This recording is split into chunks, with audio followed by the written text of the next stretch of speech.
Types of research. Classifications of research study based on goals or application can be classified as basic and applied research.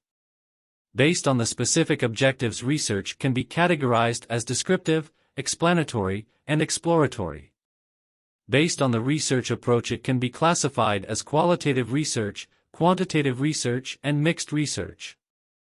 Based on design, it can be classified as experimental, quasi-experimental, and non-experimental. Let's describe each classifications in detail.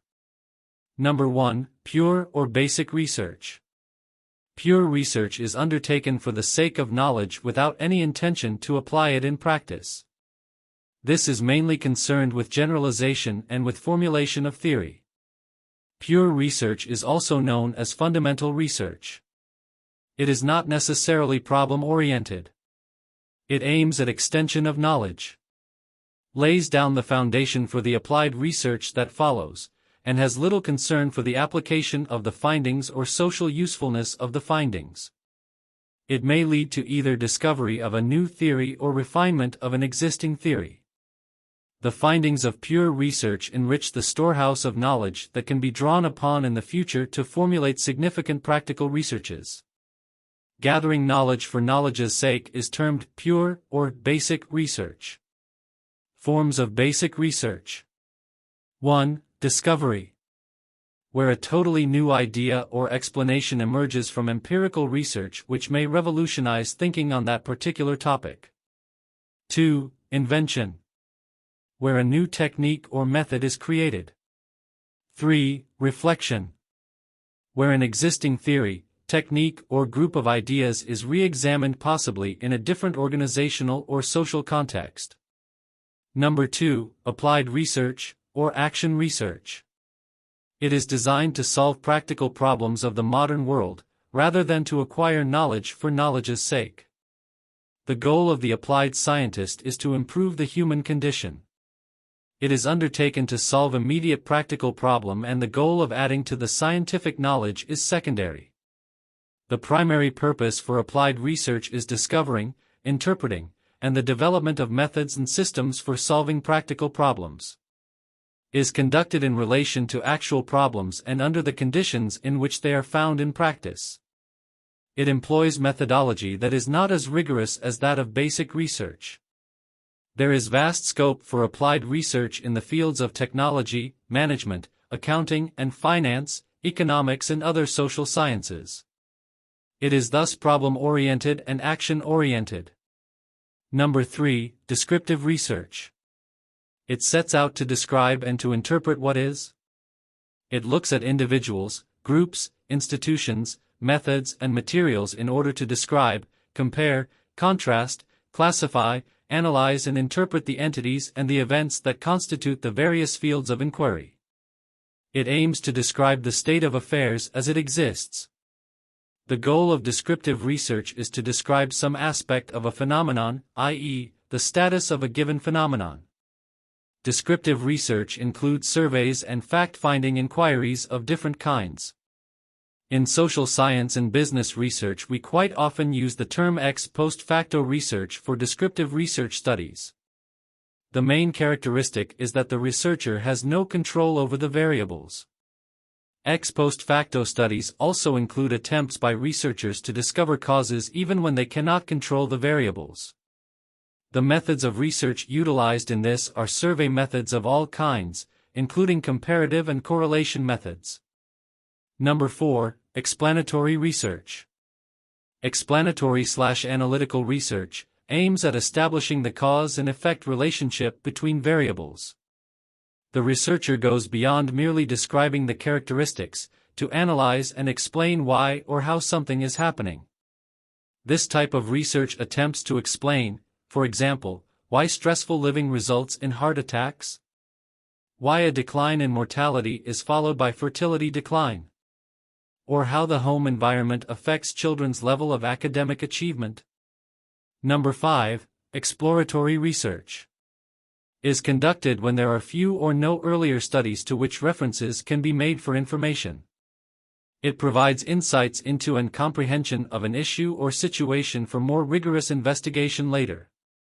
Is a type of research conducted because a problem has not been clearly defined. Its purpose is to gain background information and better understand and clarify a problem. It is similar to a doctor's initial investigation of a patient suffering from an unfamiliar illness for getting some clues for identifying it. It is ill-structured and much less focused on predetermined objectives. It usually takes the form of a pilot study. It is appropriate to consider it as the first stage of a three-stage process of exploration, description, and experimentation. The purpose of an exploratory study may be to generate new ideas, to increase the researcher's familiarity with the problem, to make a precise formulation of the problem, to gather information for clarifying concepts, and to determine whether it is feasible to attempt the study. Exploratory research often relies on secondary research, qualitative approaches, informal discussions, and more formal approaches through in-depth interviews, focus groups, projective methods, case studies, or pilot studies. The results of exploratory research are not usually useful for decision-making by themselves, but they can provide significant insight into a given situation. Number 6. Qualitative research. It involves studies that do not attempt to quantify their results through statistical summary or analysis. Seeks to describe various aspects about behavior and other factors studied in the social sciences and humanities. In qualitative research, data are often in the form of descriptions, not numbers. Is a type of empirical inquiry that entails purposive sampling for gathering data. It involves in-depth interviews, group discussions, projective techniques, observations without formal measurement. A case study, which is an in-depth examination of one person, is a form of qualitative research. It is used to analyze qualitative variables such as attitude, behavior, feeling, satisfaction, and belief. Number 7. Quantitative research. It is the systematic and scientific investigation of quantitative properties and phenomena and their relationships. The objective of quantitative research is to develop and employ mathematical models, theories, and hypotheses pertaining to natural phenomena. The process of measurement is central to quantitative research. It involves surveys and experiments. It concentrates on measuring or counting and involves collecting and analyzing numerical data and applying statistical tests. Number 8. Mixed approach. There are some arguments that can we mix qualitative and quantitative methods? According to the purist view, methods are incompatible to each other and should not be mixed to maintain scientific rigors. According to situational view, appreciate the complementary of the two methods but refrain from mixing the methods. According to pragmatist view, argue using method mix as appropriate while addressing the concerns of the methods. Number 9. Experimental. True experiment, the following conditions must be met. The experimenter must be able to manipulate the occurrence and non-occurrence of the independent variable through his or her direct intervention, e.g. the intake of mineral supplements.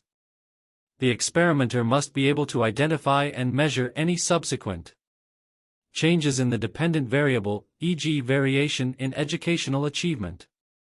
The experimenter must be able to control the effects of any extraneous variables upon the dependent variable, e.g. age, IQ, etc. An experimental group is composed of subjects who experience the effects of the independent variable, often called the experimental treatment.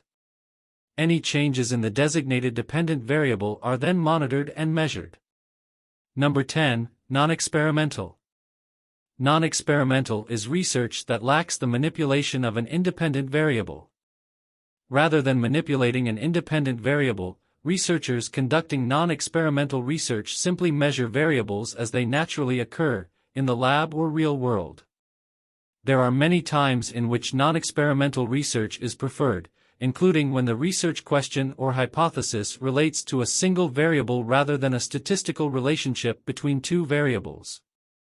The research question pertains to a non-causal statistical relationship between variables. The research question is about a causal relationship, but the independent variable cannot be manipulated or participants cannot be randomly assigned to conditions or orders of conditions for practical or ethical reasons. The research question is broad and exploratory, or is about what it is like to have a particular experience. Number 11, quasi-experimental. The prime aim of the quasi-experiment is to analyze causal relationships between independent and dependent variables. In a quasi-experiment, since it does not take place in a laboratory and since its focus is on real-life, naturally occurring events, subjects cannot be randomly or systematically allocated to experimental and control groups.